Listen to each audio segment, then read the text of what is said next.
ওই যে শয়তান এসে বসে আছে, একটা শয়তান লোক, নাম বলবো না, নাম বলতে আমার লজ্জা লাগে, অফিসারদের ফোন করে থ্রেট করছে, বলছে দিল্লিতে নিয়ে যাবে। তোমার ক্ষমতা আছে?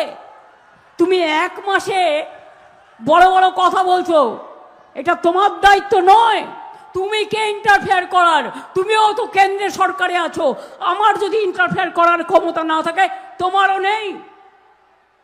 তুমি কাকে কাকে ভয় দেখাচ্ছ আর কাকে কাকে ফোন করছো, আমরা কিন্তু সবটাই জানতে পারি।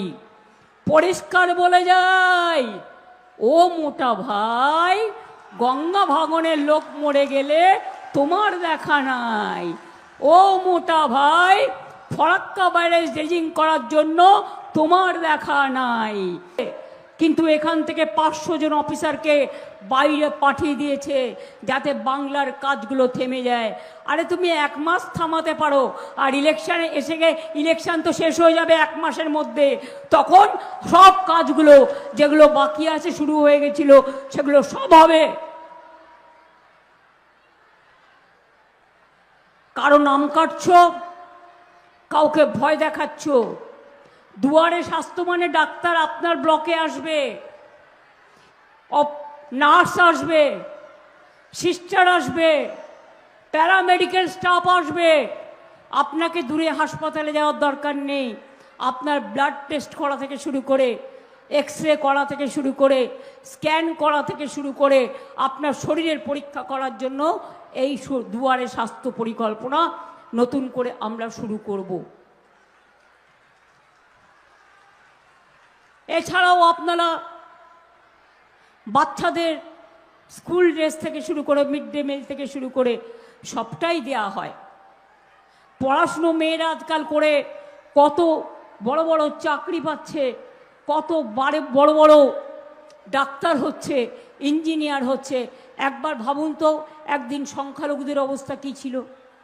আজকে অনেক আইএস পাবেন, অনেক আইপিএস পাবেন, তপশিলীরা পাবেন। আমরা ট্রেনিং দিই বিনা পয়সায়। ডাক্তার হচ্ছে, ইঞ্জিনিয়ার হচ্ছে, WBCS হচ্ছে, WBPS হচ্ছে, সমাজের উন্নয়ন হচ্ছে, তারা এগিয়ে যাচ্ছে। আর হিংসুটে লোকেরা এগুলো সহ্য করতে পারে না। বিজেপি হিংসুটে লুচির মতো ফুলছে আর জ্বলছে তো জ্বলছে।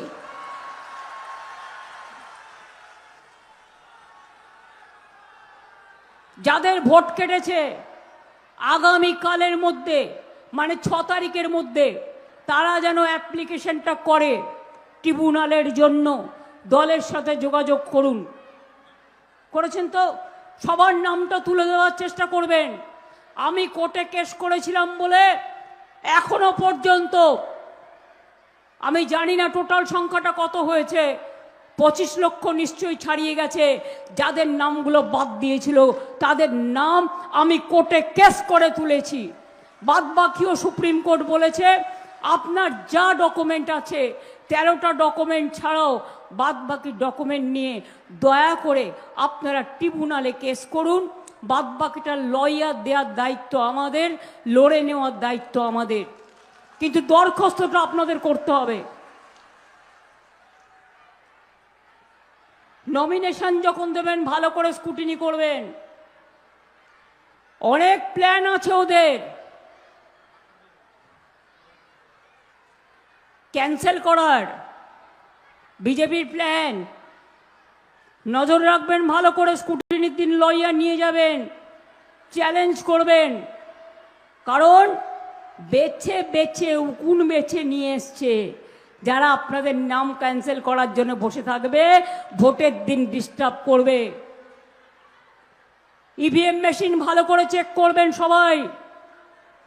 আমার BLA 1, BLA 2 বুথ এজেন্ট যারা হবেন, আশা করি কেউ নিজের স্বার্থে নয়, বাংলার স্বার্থে বিক্রি হবেন না বিজেপির কাছে।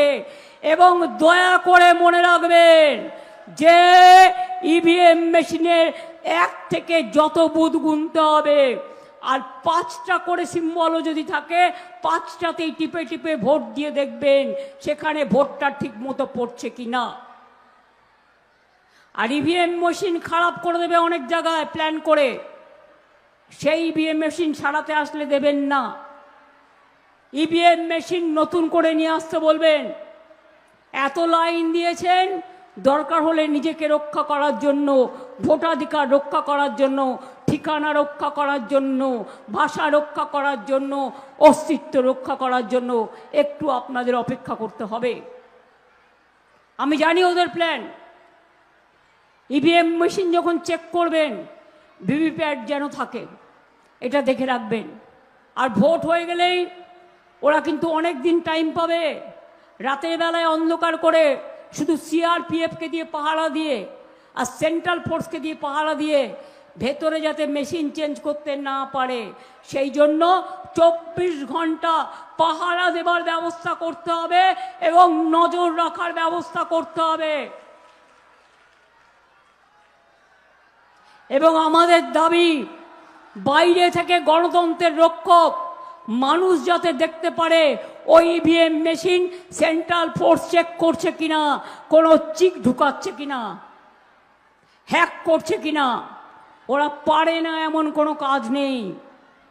ওই যে শয়তান এসে বসে আছে, একটা শয়তান লোক, নাম বলবো না, নাম বলতে আমার লজ্জা লাগে, অফিসারদের ফোন করে থ্রেট করছে, বলছে দিল্লিতে নিয়ে যাবে। তোমার ক্ষমতা আছে?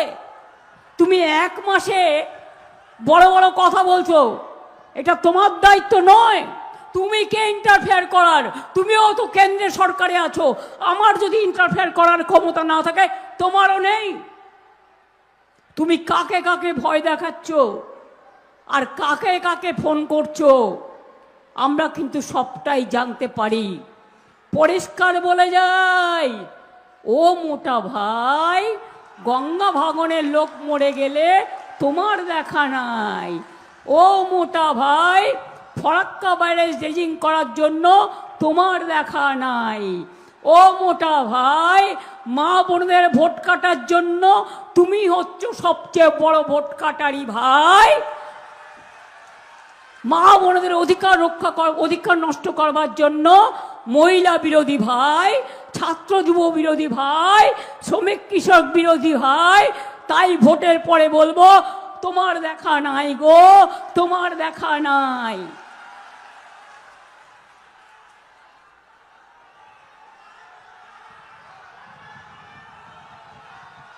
হিম্মত থাকলে সামনাসামনি লড়ুন,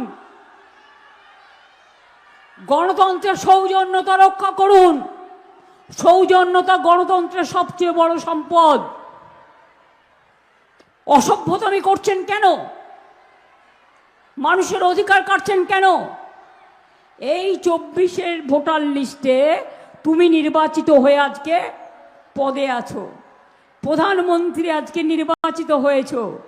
আর এই লিস্টে যদি অনুপ্রবেশকারীর দ্বারা তুমি নির্বাচিত হয়ে থাকো, তাহলে তো তোমাদের পদত্যাগ আগে করা উচিত ছিল। তোমাদের লজ্জা, ঘৃণা, ভয় 3 থাকতে নয়, কানে দিয়েছ তুলো আর পিঠে দিয়েছ কুলো আর মানুষকে ধরে কিলো, এই একটাই কাজ তোমাদের।